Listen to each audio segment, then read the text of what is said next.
Hi, I'm Irene Tansman, author of Avi and Arlene's Autism War. Today I'd like to talk to you about why the government should be paying for long-term care services for individuals with severe autism, that's autism level 3.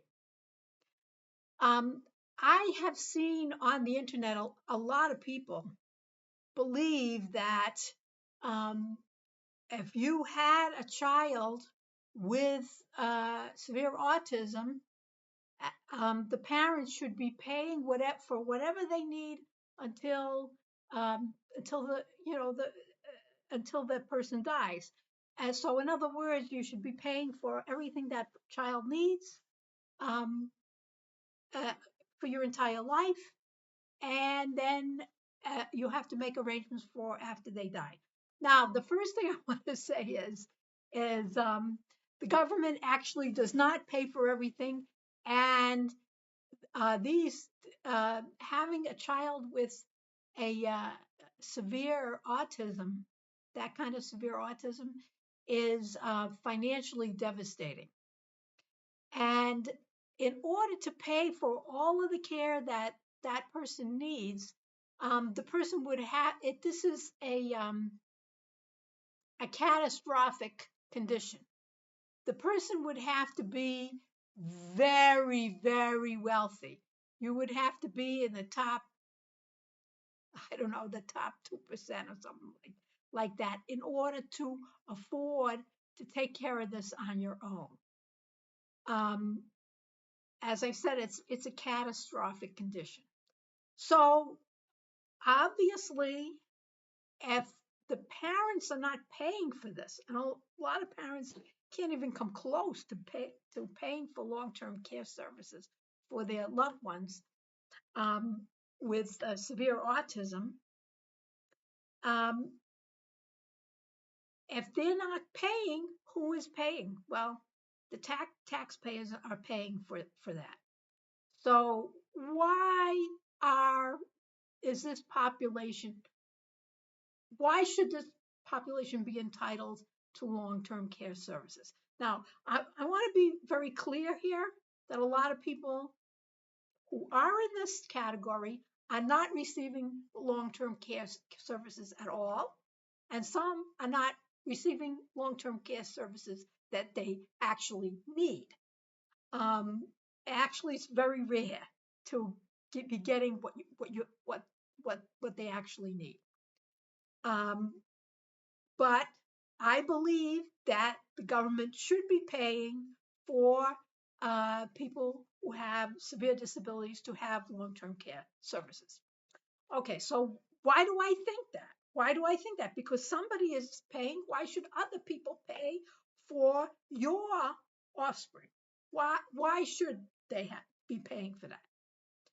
Well, the reason why they should be paying for that is because in the US, long-term care services for anybody who has assets less than $2,000. If you have less than $2,000 in assets, and your only income is Social Security, um, you are entitled to long-term care services. The elderly, a lot of elderly get long-term care services paid for through Medicaid. And that's everybody.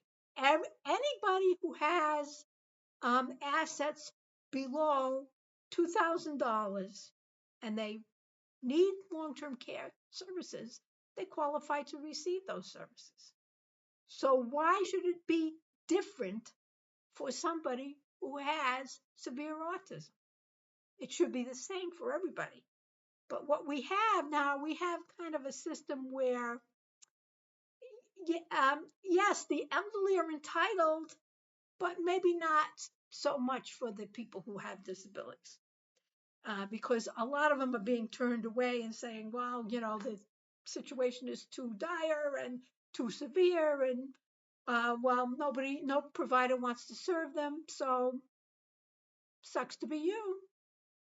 So that's So that's the, that's what I believe, that everybody should get this. Everybody should get, since we're giving it to everybody, it should be everybody. It shouldn't be everybody and we're excluding this population. Okay. Some people are going to say, okay, yeah, all right. They should get long term care services, but they shouldn't get humane services. We shouldn't be giving them things like speech therapy and help with learning activities of daily living and all of that kind of stuff. Instead, we should be warehousing like they did in the 70s. We should do more warehousing and do it as cheaply as possible because these folks are never going to contribute to society. Well, I think we do have an obligation not to harm people. And what happens, these are not people who are diagnosed with a degenerative disorder. But if they are not stimulated, they do not, and they will lose skills and you will make them worse. And I don't believe that the services should cause harm. That's why they should be entitled to not just long-term care services, that's custodial care, but actual help with improving their situation.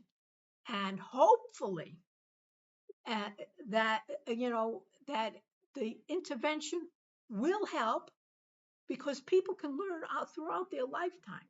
My son didn't learn to dress himself until his early 30s.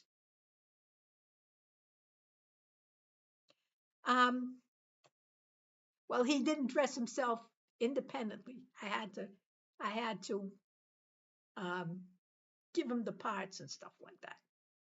He didn't really do it independently until his 30s. So um, the more independent he can be, the less money the government's going to have to spend on him, and the more self-sufficient. I believe in giving not a hand out but a hand up for people like this, and they should have an opportunity to learn and to do whatever they can do. So that's my take on it. I hope it's been interesting for you and it's been helpful for you, and I'll see you on the next video.